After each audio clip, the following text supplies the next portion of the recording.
This is KGW News at Developed Sunrise. a punch list of things, right? Improvements, course corrections, if you will, that we wanted to do going forward. The goal was to not let history repeat itself.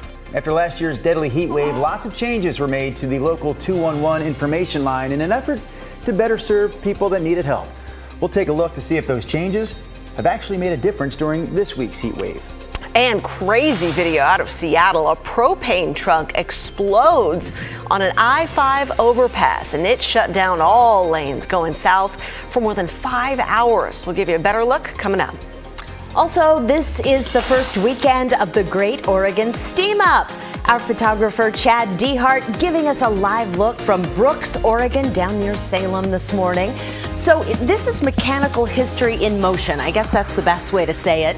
Later this morning on Sunrise, we are talking more about the event and everything that you can do there. I know the event doesn't kick off until tomorrow, but it's actually been pretty steamy all week here. That looks like a hot place to work. Yeah, that's what I was thinking, Nina. Looking at the fire. We're looking forward to this event, I swear. It's still warm this morning. Yeah. Did it ever cool off? It's still 80-something in the Dalles. Anyway, it was at the 4 o'clock observation. Let's see what Portland is doing right now. We'll take a live look from our Wells Fargo camera. You can see it's going to be clear when the sun pops up. Yeah, still 72 out there right now. Running a little bit warmer than it was 24 hours ago. 85 at noon. We've hit 96 actual air temp in Portland the last 2 days. So today we'll at least do that. And again, I tell you, we could get up to 100. The humidity factor at 5 p.m. yesterday was running about 40%. That added roughly 2 to 3 degrees to the actual air temperature. So the heat index in Portland was 99. Could see, again, similar conditions today, guys. All right, Rob, we do have an update right now on the impact of this week's high heat. The state medical examiner confirmed 2 more deaths yesterday, raising the total number of deaths in Oregon this week to 4. 3 of those deaths happened in Multnomah County, the other in Umatilla County. These are all considered suspected heat-related deaths until the medical examiner determines the official cause. Well, after nearly 100 people died in Oregon in last year's heat wave, Multnomah County leaders made changes to try and make sure more people had access to help, and that includes expanding that 211 hotline. So this week's heat, of course, has made it even more difficult for 211. Lots of calls coming in this week. KGW's Alma McCarty takes a look at how the system is handling that higher volume. The sweltering heat across Portland and beyond, reminding many of last year's deadly heat dome. It's bad, but it's not that bad. Couldn't even breathe last year. Events and missteps from summer 2021, such as the 211 helpline failures, where hundreds were left hanging during the height of the heat wave. There was some miscommunication and misunderstanding on our operating hours. Are now helping inform this year's plans. We developed a punch list of things, right? Improvements, course corrections, if you will, that we wanted to do going forward. Dan Herman, CEO at 211 Info, said in July 2021, the nonprofit went statewide, expanding their staff to now 150 and extending their availability to maintain a 24/7 operation. So far, the team's handled around 650 calls, the majority of those from residents in Multnomah County. We've been activated since 1 p.m. this past Monday. We're getting about 200 calls a day. The predominance of those calls are around where our cooling centers, navigation to cooling centers, and also air conditioners. And to get that info, the average wait time for callers is between 13 and 30 seconds. Last year, I'll mark down to a big year of learnings, not just for 211 Info, but also partners, the collective system that is support for a crisis or a time like this. In Multnomah County, 4 cooling shelters remain open through at least Saturday. Officials reporting about 170 people stayed overnight Wednesday. That's roughly 60% capacity overall. This spot filled up relatively quickly. Jake Dornblazer helps run this one downtown in the Portland building. Calling 211 is usually the best option because we report how many spots are available at each shelter. So they're going to be able to tell you which space has spots available for folks. Tony Scarino. It's been great. It helped us a lot. Says he's grateful for a cool place to rest out of the sun. Pretty hard being out there in this kind of heat, so I think they should come on these shelters and cool down. Other ways to cool down in Portland are listed here on the county's interactive map. Locate the nearest pool or misting station. A quick respite from the heat while looking ahead to cooler days. Alma McCarty, KGW News. And on top of improving 211, leaders in Multnomah County also promised more outreach and door-to-door checks. So we followed up this week and found the county and the city of Portland are leaving most in-person checks to nonprofits and housing providers. Although the city says it is sending out tens of thousands of automated messages to people in high-risk areas. There's never going to be enough firefighters or, even enough, trained volunteers to go and knock on every single door. But everybody has somebody who cares about them, and that is really has to be the solution. Yeah, it's really hot. Last night on The Story, we also talked to the volunteers, and housing providers tell us why they're better prepared this year to reach out. You can watch the full report on KGW's YouTube channel. And right now, Oregon's Bottle Drop program is helping support heat relief. The group that operates those centers is taking your recycling dollars to support cooling centers and shelters across Oregon. Now, this is voluntary. You can donate them. So just take your bottles and cans to any redemption center and tell the staff that you'd like to donate those containers to the emergency fund. Bottle Drop account holders can also donate online by logging into your account and clicking the Donate Now button. Portland is dealing with a big increase in 911 calls lately, and there's also a shortage of dispatchers to handle those calls right now. So the city is looking to add more staff, and here are the details. Applicants must be 18 or older and have either a high school diploma or GED. They need to be able to type 40 words a minute with 90% accuracy and pass a background and psych assessment.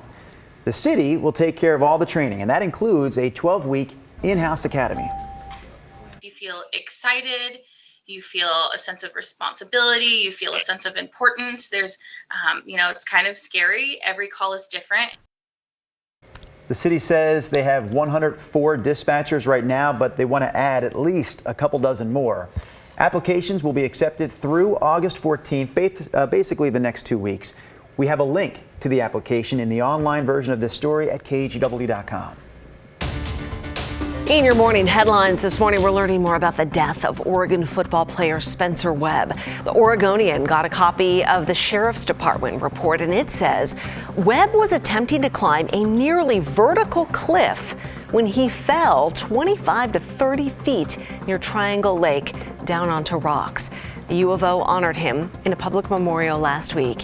His family will have a public service in his hometown of Sacramento this weekend.